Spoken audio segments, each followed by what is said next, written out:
Welcome to mega 9 TV. రాజకీయాల్లో హామీలు ఇవ్వటం చాలా సులువు. కానీ ఆ ఇచ్చిన మాటను నిలబెట్టుకునే నాయకులు చాలా అరుదుగా ఉంటారు. అలాంటి అరుదైన కోవకే చెందుతారు ఆంధ్రప్రదేశ్ డిప్యూటీ సీఎం పవన్ కళ్యాణ్. పదవిలో ఉన్నా లేకపోయినా పేదల పక్షాన, ముఖ్యంగా అణగారిన గిరిజన వర్గాల కోసం ఆయన ఎప్పుడూ ముందుంటారు. తాజాగా ఏజెన్సీ ప్రాంతమైన పెదపాడు గ్రామ విద్యార్థులకు ఆయన ఇచ్చిన ఒక గొప్ప మాట ఇప్పుడు అక్షరాల కార్యరూపం దాల్చింది. శిథిలా వ్యవస్థకు చేరిన వారి బడి స్థానంలో లక్షల రూపాయలు సొంత ఖర్చుతో ఒక సరికొత్త పాఠశాల భవనాన్ని నిర్మించి తన దాతృత్వాన్ని, నిబద్ధతను చాటుకున్నారు పవన్ కళ్యాణ్. అసలు పెదపాడు స్కూల్ కదా ఏంటి? పవన్ కళ్యాణ్ ఇచ్చిన హామీ ఎలా నెరవేరిందో ఇప్పుడు చూద్దాం.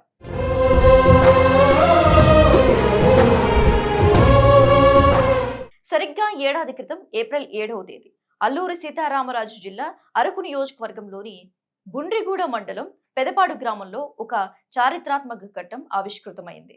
గిరిజన గ్రామాల్లో డోలి మోతలు లేని వ్యవస్థను తీసుకురావాలన్న గొప్ప లక్ష్యంతో డిప్యూటీ సీఎం అడవి తల్లి బాట కార్యక్రమానికి శ్రీకారం చుట్టారు. అందులో భాగంగా చాపరాయి నుంచి పెదపాడు వరకు పక్కా రోడ్డు నిర్మాణానికి ఆయన స్వయంగా శంకుస్థాపన చేశారు.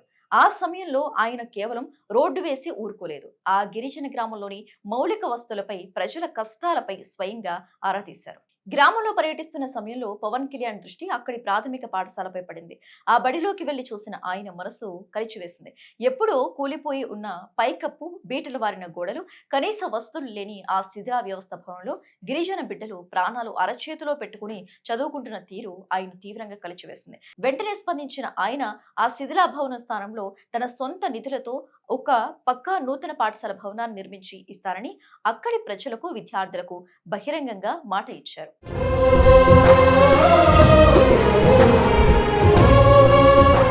నాయకుడు మాట ఇస్తే దానికి ఉన్న విలువేంటో ఇప్పుడు పెదపాడులో కనిపిస్తోంది. పవన్ కళ్యాణ్ ఇచ్చిన హామీ గాలి మాట కాలేదు.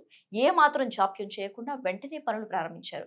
సుమారుగా 17,50,000 రూపాయల అంచనా వ్యయంతో పెదపాడు ప్రాథమిక పాఠశాలకు ఒక అద్భుతమైన పక్కా భవనాన్ని నిర్మించారు. ఇప్పుడు ఆ బడి ఎంతో సుందరంగా, సకల వసతులతో గిరిజన విద్యార్థులకు విద్యాబుద్ధులు నేర్పేందుకు సిద్ధంగా ముస్తాబైంది. త్వరలో ప్రారంభం కానున్న కొత్త విద్యా సంవత్సరం నుంచే ఈ భవనం విద్యార్థులకు అందుబాటులోకి రానుంది. పవన్ కళ్యాణ్ చొరవతో తమ ఊరికి కొత్త బడి రావడంతో పెదపాడు గ్రామస్తులు, విద్యార్థుల తల్లిదండ్రులు ఆనందానికి అవధులు లేకుండా పోయాయి. ఏళ్ల తరబడి పాలకులకు మొరపెట్టుకున్నా పట్టించుకుని తమ కష్టాన్ని ఒక్కసారిగా చూసి అర్థం చేసుకుని ఏకంగా కొత్త స్కూల్ కట్టించిన ఉప ముఖ్యమంత్రి పవన్ కళ్యాణ్ కు వారు హృదయపూర్వక కృతజ్ఞతలు తెలుపుతున్నారు.